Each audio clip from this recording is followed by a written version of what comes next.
Here, former Liberal advisor Terry Barnes, and in Sydney, former campaign guru for Labor, Bruce Hawker. Bruce, to you first. The Liberals have exaggerated Labor's spending today, but there is still too much of it. Now, I just wonder whether Labor shouldn't do what you had Kevin Rudd do, or what he had himself do with your expert advice when you were working on the 2007 election campaign. You know, that moment when he said, "This kind of reckless spending must stop." When is Bill Shorten going to reach that point? That's a matter for Bill Shorten. I'm not going to try to preempt anything that he's doing there, but I thought that was a very good move by Rudd because it did take the wind out of the Liberals' sails.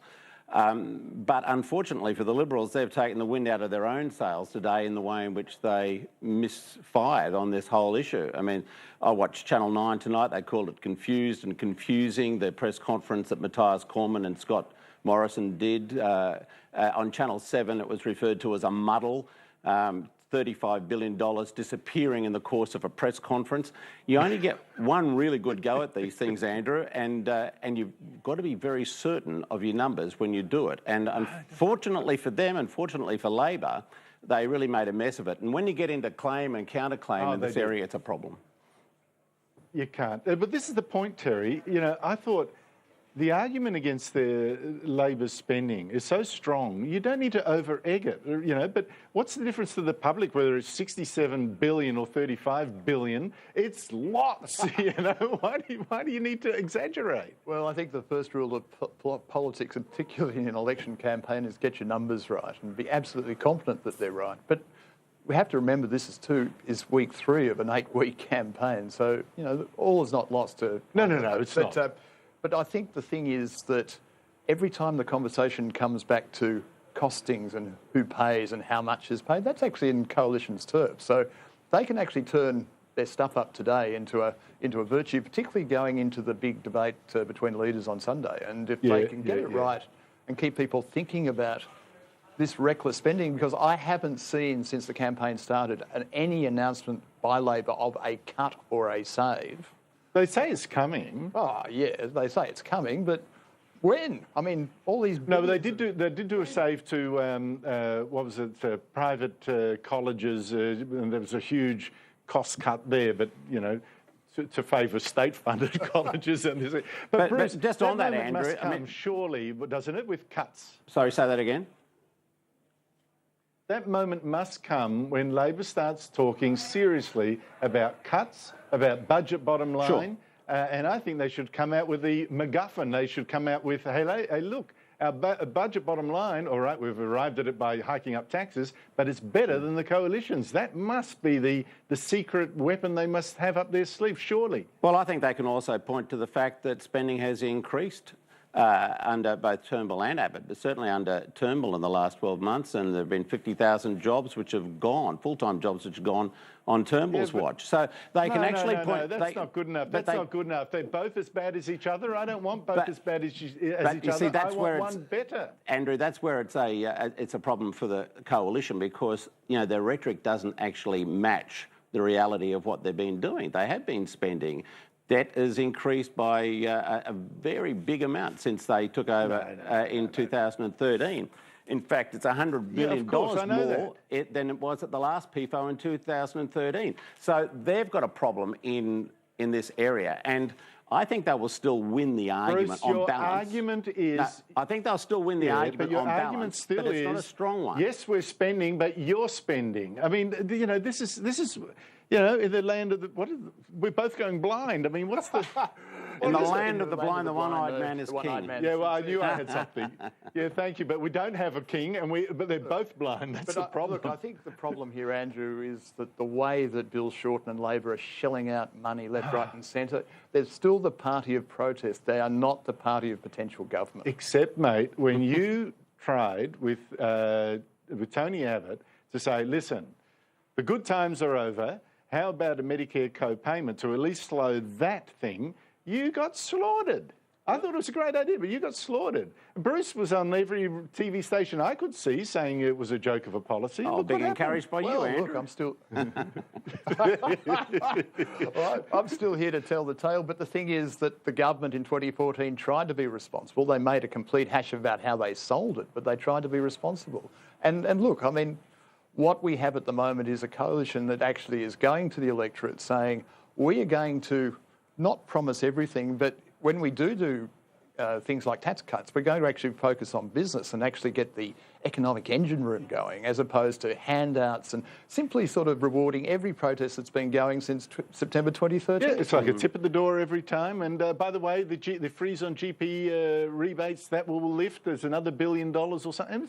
It's incredible. When will it stop? Just on this, a serious point, Andrew, on this, people are happy That's serious. That is serious. To see business get a tax cut, provided they feel that they're getting something as well. If it comes down to business versus average people out there in Struggle Street, then business is going to be vilified. And that's the problem that Turnbull's got right now. They are not happy because they don't feel that they're getting a good look in. And for whatever reason, you know, the government has taken some tough decisions around issues like superannuation, Medicare and other things, so that people can point to cutbacks in benefits, in services that they've come quite used to over at least 13 years of Howard and 3 years of Rudd and Gillard. Now when it gets turned back, they're very unhappy, and understandably. Bruce, correct me if I'm wrong, but Tony Burke today, in taking on Matthias Cormann and Scott Morrison, I think he said something like,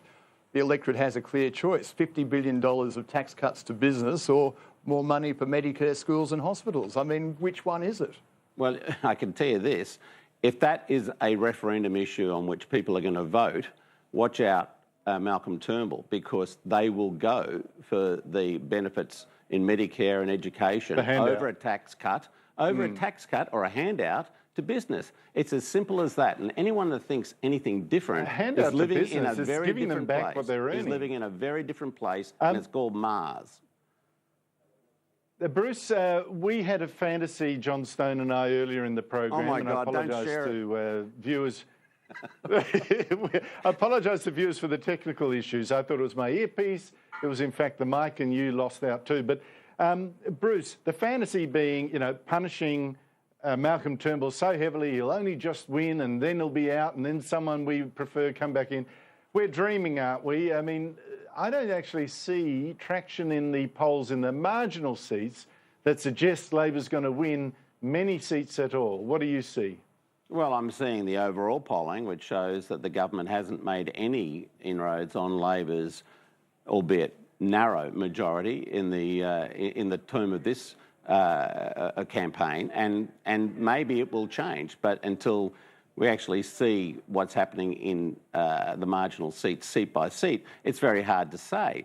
But I do think that there are regional issues which you have to be very conscious of, and I think that's where you need to look. You know, what's happening in regional Queensland, for example, are people feeling it a lot worse than they might be in Sydney or Melbourne?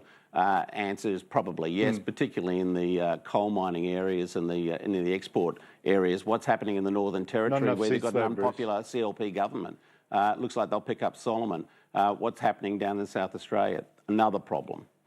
So, you know, that's where you get to. Look, I'm hearing that although the headline polls, the published polls are putting the government either just ahead or just more likely just behind, that in the marginals, in the seats, the battleground seats that matters, it's not doing as badly. I think a lot of the vote going home to Labor, if I can put it that way, is actually in safe Labor seats or actually locked away. That's what I see too. So when you see stories today, like I kind of agree with the analysis, Bruce, but when you see stories today, I think they're a bit premature, that if there's a Liberal loss, and I really don't see that happening, but if there's a Liberal loss, that Tony Abbott would be the guy left in the party room that is clearly the best opposition leader available to them. Do you see that?